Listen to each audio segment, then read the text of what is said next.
We're back. It's the Horns Up Talking Texas podcast. Fisher, DJ Nikki Snacks Crider, and the Quan Cosby. Tosopoulos, unfortunately, is a little under the weather, but we're going to get our horns up extra hard for him today because we go to Tuscaloosa this weekend, not kicking off at the crack of dawn. When we have those noon kickoffs on the East Coast, 11 a.m. kickoffs in Central Time, that means it's 9 a.m. for me and Nikki Snacks Crider, and it is absolutely doggone brutal. I mean, look, I will have three What beers is at that in 9 Hawaii? a.m. Like 6 a.m.? That is terrible. Yeah.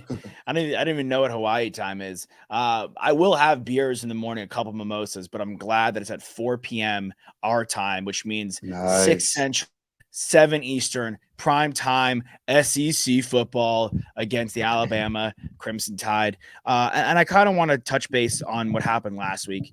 We could kind of go down the line here. Maybe a thing that everyone liked and a thing that left a little bit to be desired. And I'll kick us off. I texted you guys. I loved how active our defensive line was and our defensive front seven was, especially the guys who decided to come back and return. Collins and Jalen Ford in the mix. I also like on the defensive side of the football, the best player plays. Malik Muhammad got a lot of run last game, and he looked really sharp against Rice, and he's a freshman.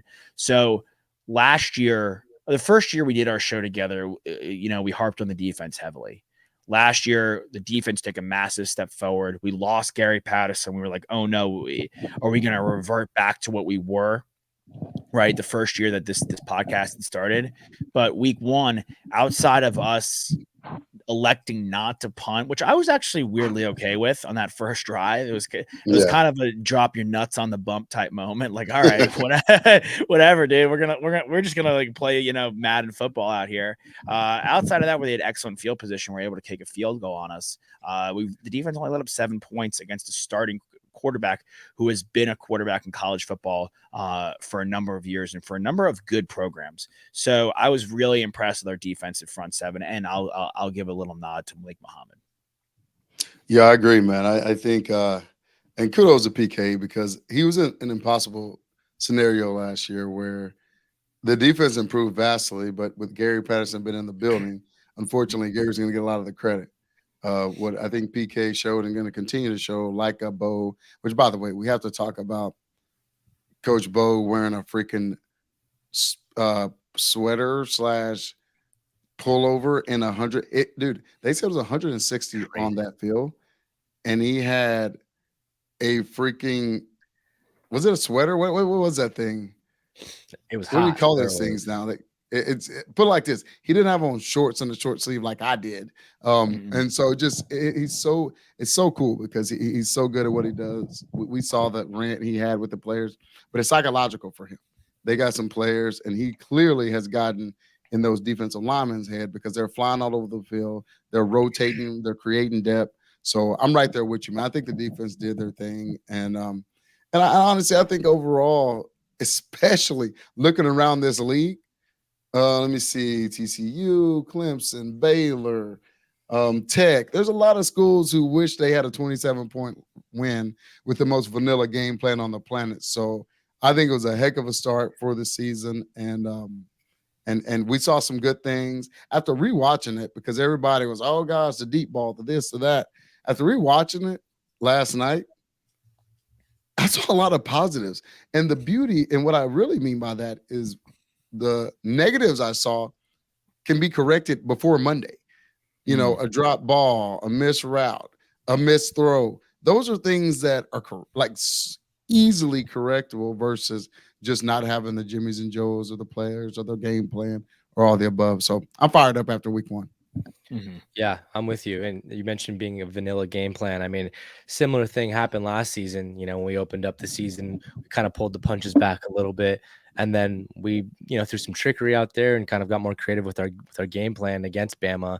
Something that we just didn't want to unfold to Nick Saban and his staff. But yeah, I mean, I'm impressed with the defense for sure. I mean, it's always nice when your defensive leader in Jalen Ford is the highest rated linebacker in college football for week 1. So that's a huge win for us. I mean, really nice interception he had there, but it's a guy that a lot of people are having, potentially as an All-American, definitely all Big 12. And I think he's trying to raise his draft stock, be a first-round draft pick. Right. So starting the season off with a bang, building the confidence. But yeah, I mean, you guys are right. I mean, the defense, besides, getting 3 points there, in our own territory, it's really just one touchdown. And you look across the college football landscape, and most of these big teams took care of business, and their defense has really held the other offense to single digit points. So that's how I look at it as well. The deep ball for me was definitely a little troublesome. Anything past 25 yards, just didn't really look like a good ball. 50-50. There was guys that were open that had to slow down on the ball and come back, and it was ultimately an incompletion. Luckily, it didn't turn into any interceptions, but I really liked the flow of our running backs, getting Blue in the mix and Brooks, and obviously Baxter got hurt early on, but it's just nice to see that we have depth, and we can have different guys that can go in there and tote the rock and do it effectively. So yeah, I mean, good job by the Horns, good job by the fans to pack it in there in a hot day, over 100,000, game 1. We're looking, Josh was saying at the USC game that he was at, that these are the worst fans in the world. They don't pack in their own home games. And, it's really commendable that we can be able to do that on a game that, as you said, Quan, on the turf, it was 160 when they gauged it. So good job, Longhorn Nation. Yeah. I mean, dude, they really did. I want to co-sign on that, dude. Sorry. It was smoking hot. I mean, smoking freaking hot out there. Thanks, Fox, for putting us at a 2:30 game. Let's not even get into that. They're probably a little annoyed that we're going to the SEC, so they're not giving us the best slots. But Fox is just annoyed, dude. They're just pissed. They're just perpetually pissed. They are. Don't take it personally. Got the Big Ten. Just relax. Yeah. And so, no, man, kudos to the fans, because I mean, people were. It was arguably one of the hottest games I've been to. And we've had that type of year anyway, but Longhorn Nation showed up like crazy. They were loud. They made a difference. I just had to freaking co-sign. And on another note, I'm looking at the weather today at Tuscaloosa. The high is like 88, 87. By halftime, it'll be 70s. It is going down. So as fired up as I am about Longhorn Nation showing up, which they will in Tuscaloosa as well, I'm even more pumped about that semi-fall weather we're going to feel when we get over there. Yeah, I do want to say, though, on the USC front that Nick brought up, I'm double dipping in the Rose Bowl column this year. I'm covering USC writing, so I'm at every game in the press box. It was so borderline pathetic how few people were in the stands. It took me 5 minutes to get an Uber home, and I didn't even go to the 5 minutes, bro. Exactly. I didn't even go to the post game presser. It should have taken me an hour. It should take you an hour to get an Uber home. If the fans are good, it should take you an hour to get an Uber home. Dude, at least. And an hour, and they're going to charge times 7 because it's like it's a heavy regular price. I live in Marina Del Rey. We all know how the traffic is in Los Angeles. Marina Del Rey is 30 minutes from downtown Los Angeles, where the USC Trojans play. Yeah. I was door to door from the press box to my door in 45 minutes. I drove from the game and I didn't get home in 45 minutes. When? Oh, great. Thank you for asking, Nick. Like 6:30 p.m. on a Saturday. Like an absolute joke of clock time. Yeah. I should have been in the car for a Lord of the Rings movie if the fans were good, but they were crap. Right. Blu-ray extended edition. Yeah. I mean, the best player in college football for sure. I hate to say it. Yeah. Bro, he's must-see TV. He is so ridiculous. He's the best quarterback I've ever seen in college. Quan got so excited about Caleb that he froze up. But Caleb is the best player in college, and we'll wait for Q. Q is excited and frozen right now. Hilarious. I did want to say to one of your other points, Nick, on Jalen Ford and his draft stock. There's a lot of guys that are looking to get moved up the draft stock. I thought Byron Murphy, he was the highest. Was he the highest graded player in our defense? No, T'Vondre Sweat was, which is amazing. Byron Murphy was third.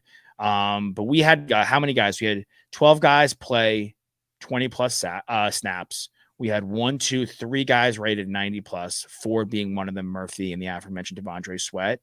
Gabenda had a really nice game. Who else played well? Ethan Burke, sophomore edge. He was that big guy that we saw. Hey, you're back, Q. We were saying you were so excited about Caleb Williams. He just froze up. So y'all were still up, and then I went MIA because I was like, what the heck happened? Yeah. But we're just saying also, like, guys like Sweat and Byron Murphy had really nice games, and guys that are improving their draft stock. And you, like a guy like Ford, and I tweeted this out from our account, Ford and Burke, 3-star recruits, man, developed into starter level players, like so unbelievable.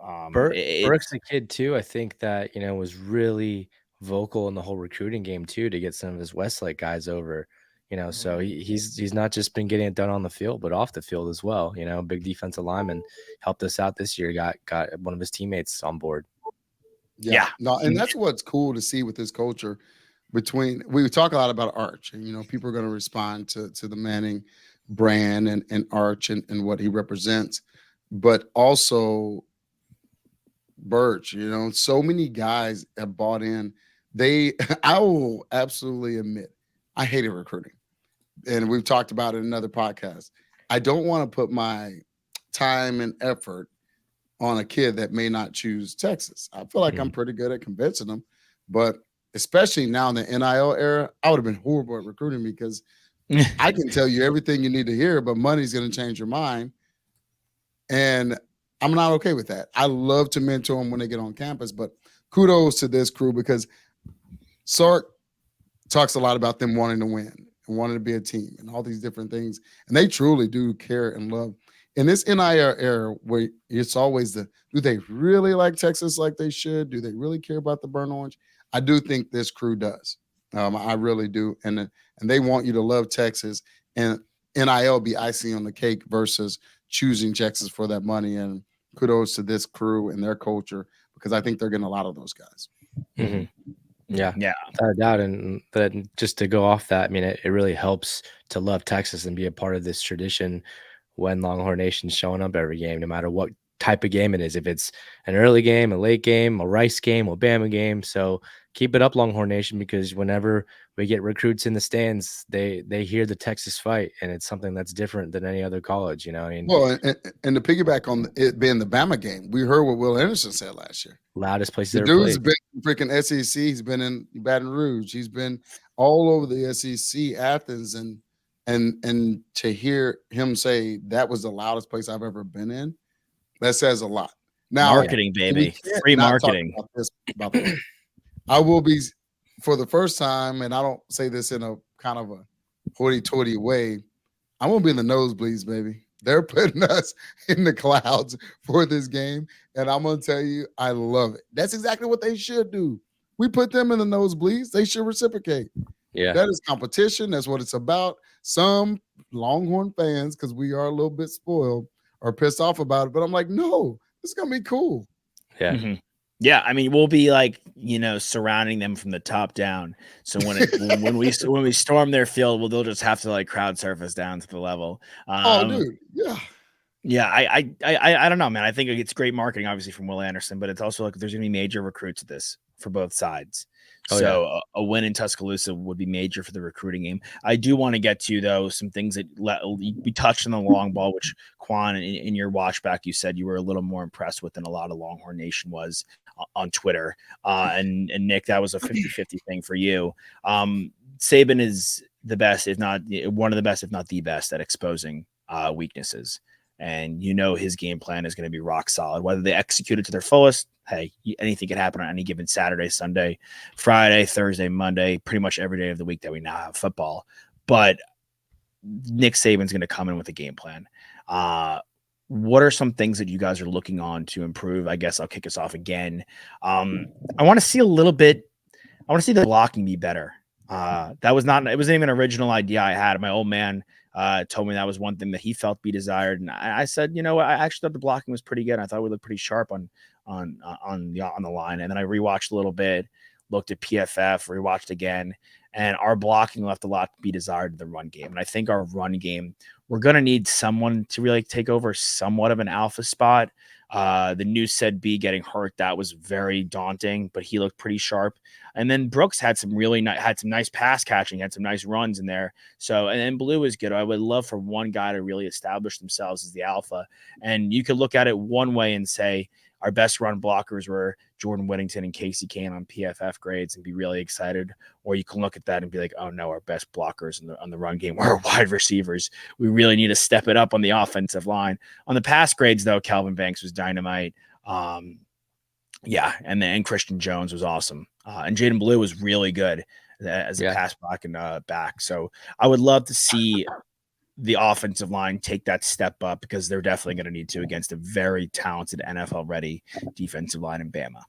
Yeah, no doubt. And I'll echo all that. What I want to see out of our offense, obviously, the accuracy is one thing, but Quinn was very effective using his legs. So, if something's not there, don't force it, go and get the free yardage in front of you, 5, 6, 10 yards. I mean, he lost weight, so utilize that to your advantage. I think they said he lost around 20 pounds, probably makes him a little faster, a little shiftier. So, within reason, go out of bounds, slide when you have to, but don't be afraid to go out and get those running yards that they're going to give to you. Because look, we have a lot of talented receivers, and they're going to game plan. Their secondary is going to look to cover them, and they might leave, Quinn a little bit unexposed. Dude, y'all both went offense, so I'm actually going to go defense. Nice. Make their quarterback one-dimensional. Listen, he threw 3 touches, sure, but I feel like our secondary is a lot more experienced. Even a couple of NFL possible guys back there. And so he can run. Everybody knows that. That is his that's his biggest strength. So our run defense, I think, one, they had a phenomenal year last year. Let's pick that up and take care of him this weekend and see if he truly can hit those windows that he's gonna have to hit on our defense. Disguise a little bit, send some pressure. And honestly, one thing we hadn't talked about, which is a good thing, to knock on some wood. I actually think we tackled really good last week. Yeah, I think we tackled. There wasn't a whole bunch of you know why we're not talking about it? There wasn't a whole bunch of missed tackles, dude. So if we do that this weekend, keep him under 50, 60, maybe even 100 yards rushing, and make him have to truly be that passer, dude. I think I like our chances. Yeah, that's a good point, right? Like, we don't talk about that they made a lot of good tackles because you don't need to talk about it, because you only talk about it when they're missing a lot of tackles. Right. Like you tackle the guy his first opportunity, there's nothing to talk about. That's it. Dude, I listened to an interview with TCU, and one of their top defensive players said we were embarrassing. We missed 26 tackles. Well, that gets you beat. Yeah. I mean, Colorado's got some athletes, I will say. I mean, oh, dude, that's all I'm about to say. You're diminishing the fact that you missed them because they were shaking your ass. Yeah. I these days, but still, that's tough. I definitely want to get into Colorado and do a bigger scope on college football because there's so many crazy things happening. There's another big game this weekend. Oddly enough, the big game is Tulane versus Ole Miss, which is so crazy. But it is truthfully it's a really important game. Dude, there's lots of big ones. Tulane, Ole Miss, especially from a Big 12 standpoint. You got Tech and Baylor that both lost, and they have Utah and Oregon coming in. That's not a good situation there, fellas. Oregon just put 80 on somebody, and Utah beat the hell out of Florida? Yeah, we might be looking at 2 Big 12 teams starting off 0-2. It's going to get real. And what McGuire say, the Big 12 runs through Lubbock. I mean, brother, you better pump your brakes. You stay humble, man. More like everyone ran through Lubbock, dude. Like, dude. Yeah, like, bro, you lost to Wyoming. I said, I mean, I know we play Wyoming next week, so I don't want to. I don't want to start talking too hard. I know. Yeah, at least I would. I like our chances versus Wyoming. I'm sorry, we need to be at a point now where we do have a little bit of hesitation. We have scar tissue. And we say certain things. We're like, oh, I don't want to say that. No, bullshit. Bull crap. We need to absolutely beat Wyoming. Like that. It shouldn't be a question. This game this weekend, that's the number 1 team in the country. Like, that's a different conversation. But we need to be confident if we are where we are, if we're going to win the Big 12, that we don't shy away from saying, no, we should beat that team. Hell yeah.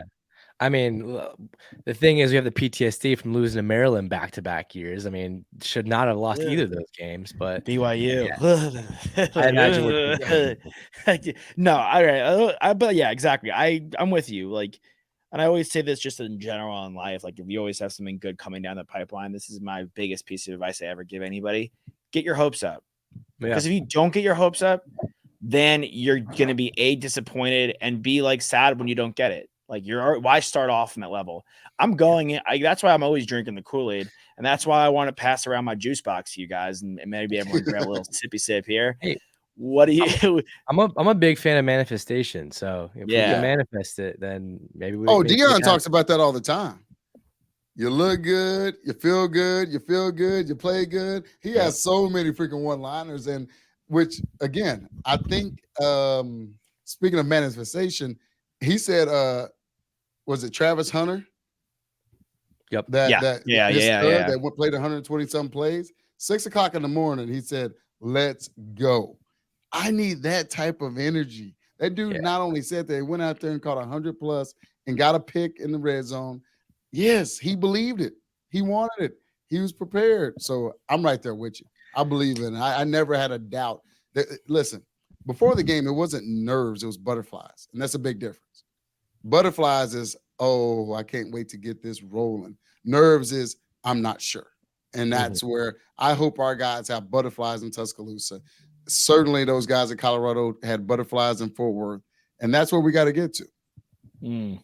Yeah. I mean, look, the snap count. I was looking at some of the snap counts our players are playing, and the amount of snaps that Travis Hunter played, obviously playing on both sides of the football, is crazy. And it really is phenomenal what that player did. And I do, again, to get into them right now, right before we get into him, what do you guys think is going to go down in this game?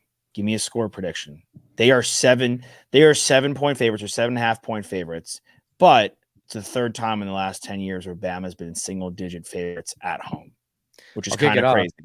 I'll kick it off because we just talked about it on our other show.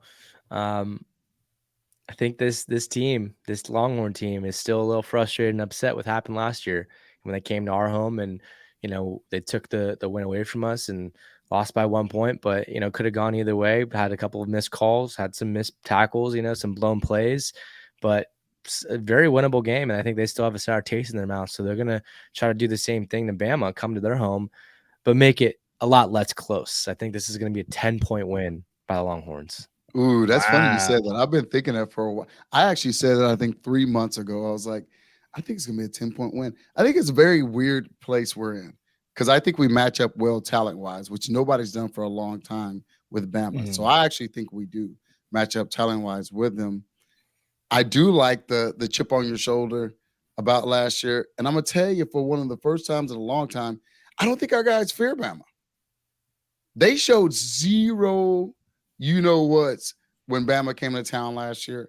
And, it's hindsight, but a few plays away from giving Bama their third probably should have been maybe – heck, even the guys down the street, little brother, should have probably beat them too if they could make a play. And so, again, I don't know that Saban addressed some of his gaps this summer and spring other than, the natural organic development of guys or whatever. But I still think the Bama dynasty that is very, very well documented and earned and respected. I don't know. I think there's more parity in the league now outside of Georgia. We still have to give them their due until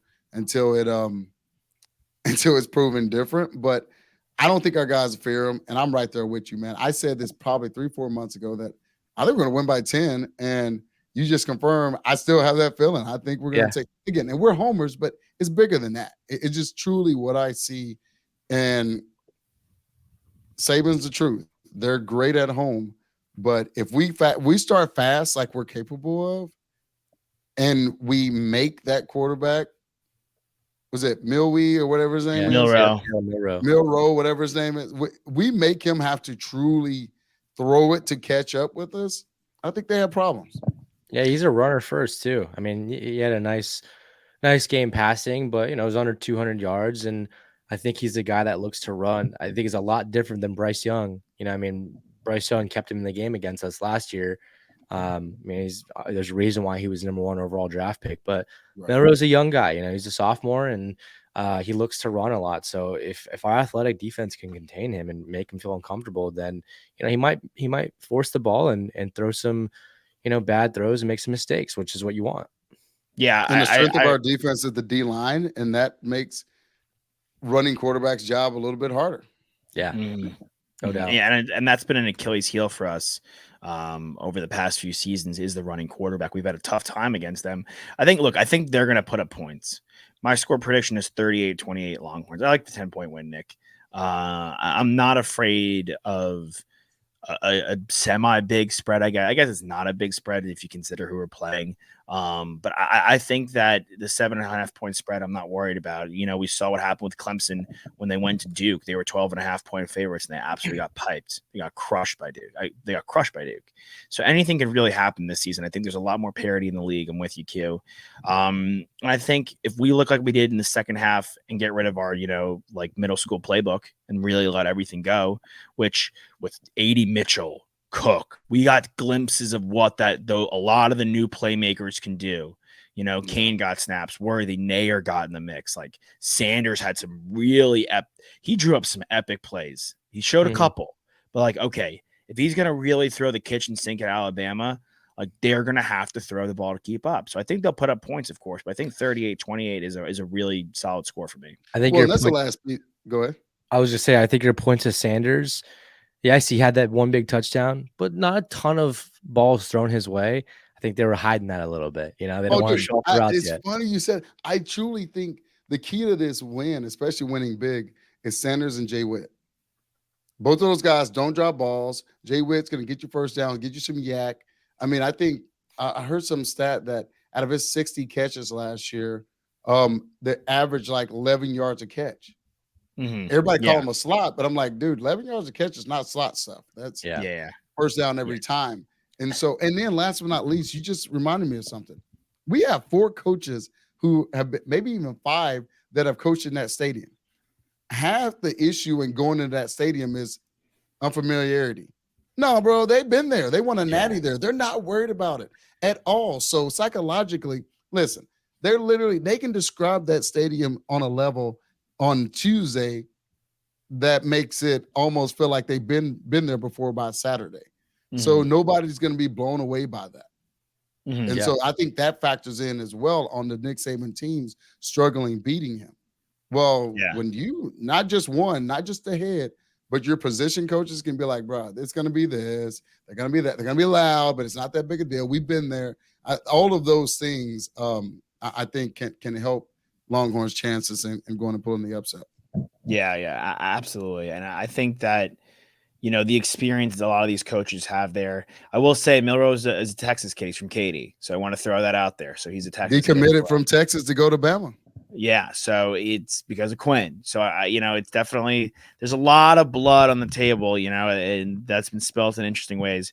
But I think this is, good. All good things come to an end. And there is a world in which Nick Saban, just rides off into the sunset and is Nick Saban and he is the greatest and is unbeatable. But I think there's also a world where everything catches up to him a little bit.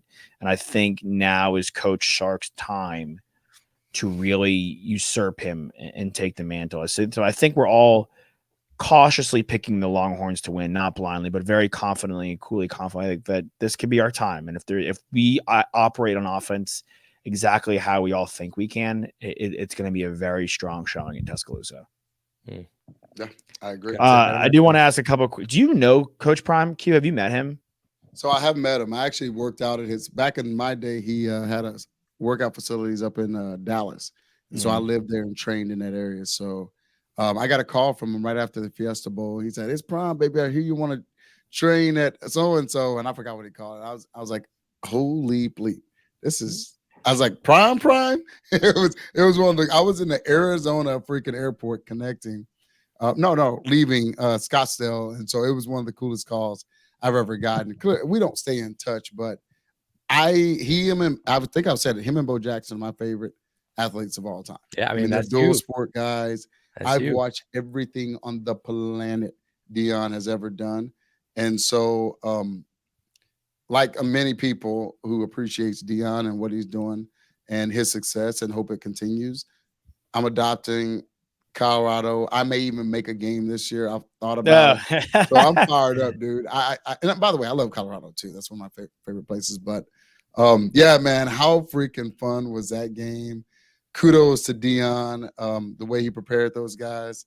And I think it's gonna be a fun year. And kudos to the Big 12 for getting them and Deion / the Buffs brand into the Big 12. So it's a lot of good. I like it. Yeah, I mean the Big 12 did exactly. Shador, his son, throwing for over 500 yards, setting a school record in his debut. Travis Hunter, of course, we already talked about, doing his thing, playing both sides of the ball. I'm curious to see how he's going to be utilized in the NFL, but like both those guys, Heisman odds just shot out the roof after that game. So it's cool. I mean, I'm really excited to see what they can do in the Pac-12. Dude, and on the road. Crazy. Yeah, on the road, defending. How Deion won a Super Bowl right down the street from that stadium, and so it was Deion grew, lived and prospered. It was so many amazing storylines that you didn't know that would and even when they started out hot, I was like, it sounds good. We'll see how this works out, dude. By the fourth quarter, I was like, oh, TCU's in trouble. Like they just can't stop them. These dudes are making plays and looking good and hitting hard and making tackles and interceptions and the stat Deion said he loved more than anything. You put 80 some different new guys through the portal and all that, and you only have 6 penalties. Game 1 on the road. It's great, bro. That is next level. Who do you want to play for? Who do you want to play for? You know what I'm saying? We talk we've spoken about certain coaches, on the show, off the show, and whatnot about like not wanting to play for them and players not responding to them. Deion Sanders is a player. Look at you. You're a player. You played in the NFL. You were drafted in the top 5 rounds of the MLB draft. It's no small feat.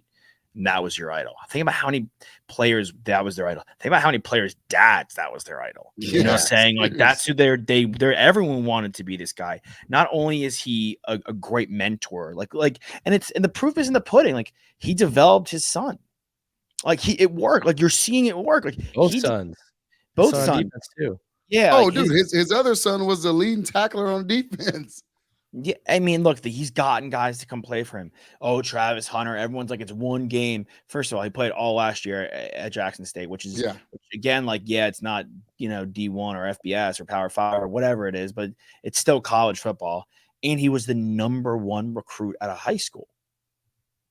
He's supposed to be this good. Like everyone's like, oh, like he's coming out of nowhere. No, this guy's supposed to be this good. To me, the Deion show is electric for college football.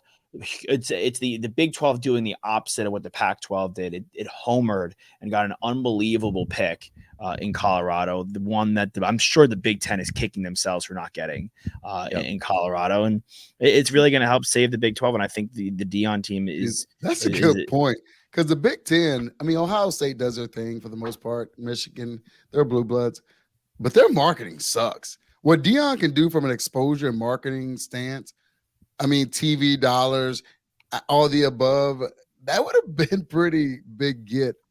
And geographically, it made all the sense on the planet. It did. They blew it. Again, I'm not, listen, a little biased about the Big 12 because I played in it. They're getting on my nerves with the way they've been treating us the last year or two. But kudos to their new commissioner because he balled out. Now, again, I think we said it last week. The Pac-12 commissioner might get sued for malpractice, but kudos to the Big 12 commissioner because he did a great job. I mean, he took the money and did whatever that guy in that Delta flight had to land on, did on the money. You know what I'm saying? He absolutely wreaked havoc on the money, like in the worst way possible. But I mean, again, like the Big 10 could have had Colorado, but they balked at better football. But Deion's he's going to get everyone to come play there. People are going to want to come play there. And they beat a TCU team. Yeah, the turnover is big with that TCU team. And yeah, they got piped by Georgia, but they still went to the national championship. Bro, they still beat Michigan. They got there. Like we haven't got there. They got there. And they went into TCU and they beat that team. They have Nebraska at home. Their next real test is at Oregon. Like, and then they have this USC is my thing about that too. Everybody's like, oh, Deion, it's early. It's early. Listen, I don't care how early it is. It happened. The dude is 1-0. They won one game in 2022. And by the way, nobody's saying Colorado's going to go win a natty. But if that dude go from going 1-11 to going 500 and win a bowl game, that's massive. With the turnover he had on that roster, with the so-called only good in HBCU players he has. I mean, and it's just it's genius, man. He has always. I'll tell you a funny story about him. One night I was with him, old school Randy White, the Doomsday Crew with talking old school Dallas Cowboys, and and Drew Pearson. Old school Cowboys. And I was like, hey man, what do y'all think about Deion? Because clearly I was a big fan, and they're like, it's funny. Everybody talk about his flashiness, but Randy White says, that dude made more money off the field than I made my entire career. and it's what the league is. It's entertaining. It's smart. And last but not least, he said, but bigger than his, what people call antics is, has there ever been a time where he didn't back up what he says? True. You stole 56 bases in the MLB. Dude, that's hit a home run and scored a touchdown in the same week and got a pick. The dude has backed up everything he's ever said. And some people don't like his style, so they hate on him. And what they don't understand, they need to not hate on him, praise him. That fuels his fire. That is how he rocks. Please hate on him. That's what he wants. Yep. It's such a different, we've said it time and time again. College football is so different than the NFL. College football, you're more managing players, you're recruiting. Look at Coach O, wasn't calling the plays. He was just a figurehead kind of guy. If you're Deion Sanders and you surround yourself with the right coaches to help amplify you, and all you have to do is motivate and get your guys ready and get your guys in line, which 6 penalties for a really fresh new team against a team where, many people thought they're ranked, at least. I don't know if they're going to go back to the national championship, but they're ranked. They're the number 17 team in the nation. I mean, he had everything going against him. They were massive underdogs, but they were disciplined. They played their brand of football. They were faster and more athletic looking than TCU. So they came in shape. So their offseason clearly was unbelievably productive. Now we'll see how they adjust when other teams start adjusting against them. That's going to be interesting to watch how Deion operates. But if he's surrounded by the right coaches and he continues to play his brand and the team stays healthy, I think that'll be an issue, is depth for them, right? So, but in a couple of years it won't be. Next year it won't be. No. The year after that, it won't be. He's about to cause problems in recruiting, as he should. And to your point about what happens is, there's no disrespect to the Pac-12, but have they even had I guess USC maybe in the playoff in a while? The Pac-12 conference as a whole. Yeah, man. They've got USC to defending, these guys defending Heisman Trophy winner, and they don't even pack the stadium. So it's just a different culture over there. So you got some, as Deion says, he doesn't like captains. He like dogs and leaders. And every dog is a leader, and every leader not a dog. But it just, the dude can freaking get it. And I still think it starts at the top. That discipline starts with him. All these different things about how his team's going to run. How those leaders, who you place in that position, playing the play at the end of the day, who's going to argue when Deion says, I'm going to play the best players? And so just so many levels of what, again, I'm not saying they're going to win the Natty, but what I am saying is what an unbelievable start for a team that, if not getting the right person and not having somebody who has the balls to change the personnel, you might be winning one game in a year again or less. Yeah. And so already for me, that one big win or ranked team that they haven't done in 40 years, 30 years, whatever it's been, it's a big deal. And I think it's going to be a fun season for them. I think they're going to beat some people this year. And like I said, it's not about Natty. It's not about playoff. They get to the bowl game. They get to a bowl game. Every penny you ever spent to take that chance on Deion, I think is justified. Yep. I agree. It's going to be a fun season. $300 for their next ticket. There's the cheapest ticket. To get in the door against Nebraska is $320. To get in the door, Detroit versus Kansas City opening night in the NFL, $190 is the cheapest ticket. Crazy. All right, we'll wrap it up here, gents. Very exciting stuff. We head to Tuscaloosa. Quan. I hope we are on cloud 9 next week. If we beat them, it's going down in Tuscaloosa. I'm not a religious man, but I'm not a religious guy, but I might be doing a personal Shabbat on Friday just to start, just to cut and holla, pray into the gods. I might do a Percy Shabbat. Fisher, DJ Nicky Snacks Crider, the Quan Cosby, number 6, holding it down for the boys in Tuscaloosa. Get your horns up. We'll see you guys next time. Hook 'em.